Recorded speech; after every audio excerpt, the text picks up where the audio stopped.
आरोही जाने लगी। तभी देवेश ने उठकर उसका हाथ पकड़ लिया और कहा, जब तुम उत्कर्ष के साथ थी तब मैंने तुम्हारी खुशी के लिए तुम्हें छोड़ दिया था। वो मेरी मर्जी थी और आज तुम्हें पाने का सोचकर जब मैं आया तो पहली कोशिश में तुम्हारे इतने करीब आ गया। सोचो मेरी अगली कोशिश में और क्या हो सकता है। और तुम क्यों भाई को पाने के लिए इतने एक्साइटेड हो? भूल गई क्या भाई और शिवानी का रिश्ता?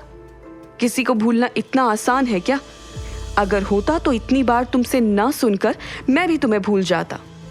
विक्रम और शिवानी के रिश्ते की बात जब भी आती थी, आरोही हमेशा इस बात को लेकर कंफ्यूज हो जाती थी कि आखिर विक्रम के दिल में कौन है। शिवानी का नाम आते ही आरोही के दिल में एक अजीब सी बेचैनी भी हो जाती थी। लेकिन आरोही ने देवेश की किसी भी बात का जवाब नहीं दिया और वहां से बाहर चली गई। आरोही के कमरे से बाहर आते ही विक्रम ने आरोही से पूछा, मैंने अपने भाई को बहुत जोर से मार दिया था, क्या वो ठीक है?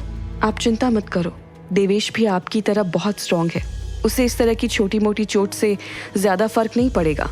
आरोही के मुंह से देवेश की तारीफ सुनकर विक्रम को बहुत अजीब महसूस होने लगा। विक्रम के दिल में फिर से वैसा ही दर्द महसूस होने लगा। उसने आरोही को टोंट मारा, बहुत अच्छे से जानती हो ना तुम देवेश को, आपको जो सोचना है आप सोच लो, मुझे इस बात से कोई फर्क नहीं पड़ता। इतना बोलती हुई आरोही वहां से चली गई। आरोही के जाने के बाद स्वर्णा ने देखा कि विक्रम अपने दिल पर हाथ रखे हुए वहीं खड़ा था। विक्रम को ऐसे खड़ा देखकर स्वर्णा अपने बैग से गर्म पानी की बोतल निकालकर विक्रम को देते हुए बोली, अब तो आपने अपनी इस बीमारी को दुनिया के सबसे अच्छे हॉस्पिटल में भी दिखा दिया। अभी जब आप बिजनेस ट्रिप पर गए थे तो आपने वहीं अपने सारे टेस्ट करवाए, लेकिन आपकी सारी रिपोर्ट नॉर्मल थी। मुझे तो ऐसा लगता है कि ये बेचैनी आपको सिर्फ जलन की वजह से होती है। जब भी आप आरोही मैडम को किसी और के साथ देखते हैं या खुद से दूर जाता हुआ देखते हैं, तभी आपको ऐसा महसूस होता है। अब आप आरोही मैडम के साथ डिवोर्स न लेकर उनसे दोबारा शादी करने के बारे में सोच रहे हैं, तो आपको हर दिन ऐसा महसूस हो सकता है। आरोही मैडम बहुत अट्रैक्टिव हैं, और जब आप और देवेश जैसे समझदार लोग भी उनके प्यार में पड़ सकते हैं, तो सोचिए आगे चलकर आपको उनके कितने चाहने वालों का सामना करना पड़ सकता है। बोलना क्या चाह रही हो? मेरी मानो तो शादी के बाद आप आरोही मैडम को ज्यादा बाहर जाने ही मत देना। जितना कम वो बाहर जाएंगी, उनके चाहने वालों की संख्या उतनी कम होगी। नहीं तो आपको इस दर्द का सामना हमेशा करना पड़ सकता है। आप माने या ना माने, लेकिन आरोही मैडम ही आपके इस दर्द की वजह भी हैं और इसका इलाज भी वही है। स्वर्णा की बात सुनने के बाद विक्रम वहीं खड़ा आरोही के बारे में सोच रहा था। दूसरी तरफ आरोही के दिमाग में एक साथ कई सारी बातें चल रही थी। कभी उसे विक्रम सही लग रहा था तो कभी उसे देवेश की बातें सही लग रही थी। पता नहीं क्या सही है क्या गलत है। एक तरफ देवेश मुझे पाने की हर कोशिश कर रहा है, लेकिन मुझे कभी उसके साथ वैसा महसूस नहीं होता जैसा मुझे विक्रम के आसपास होने से महसूस होता है। देवेश के दिल में सिर्फ मैं हूं, लेकिन विक्रम के दिल में शायद मेरे लिए कोई जगह नहीं है।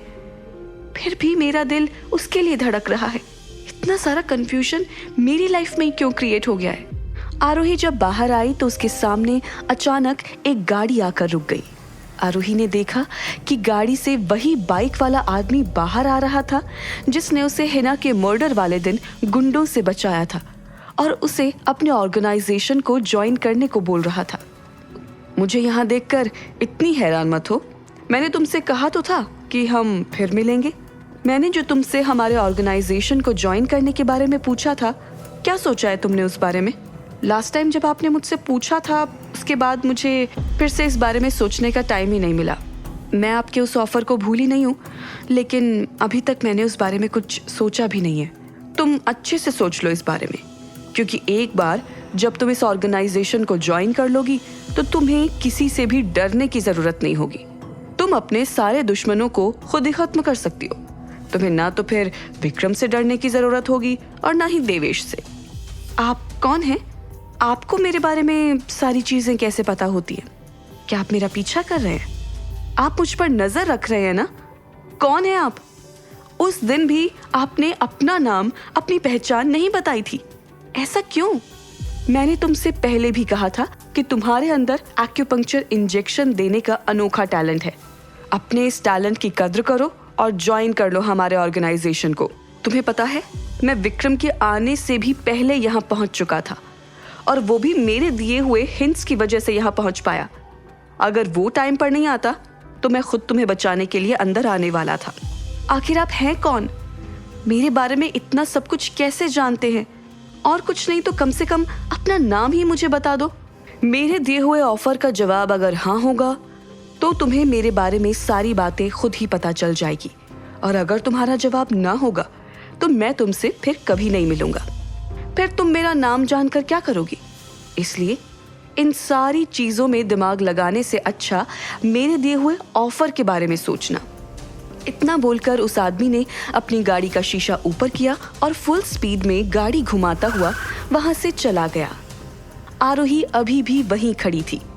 उसे समझ नहीं आ रहा था कि ये आदमी कौन था और उसके पीछे क्यों पड़ा था। आरोही अपने ख्यालों में थी, तभी आरोही के कंधे पर हाथ रखते हुए स्वर्णा ने कहा, मैडम, आप यहाँ ऐसे क्यों खड़ी हैं? आखिर कौन था वो आदमी और क्यों आरोही का पीछा कर रहा था? उसे आरोही के बारे में इतना कुछ कैसे पता था? और क्या देवेश को उसकी गलती का एहसास हो गया था, या फिर वो फिर से आरोही को पाने की कोशिश करेगा? जानने के लिए सुनिए इस कहानी का अगला एपिसोड सिर्फ पॉकेट FM ऐप पर।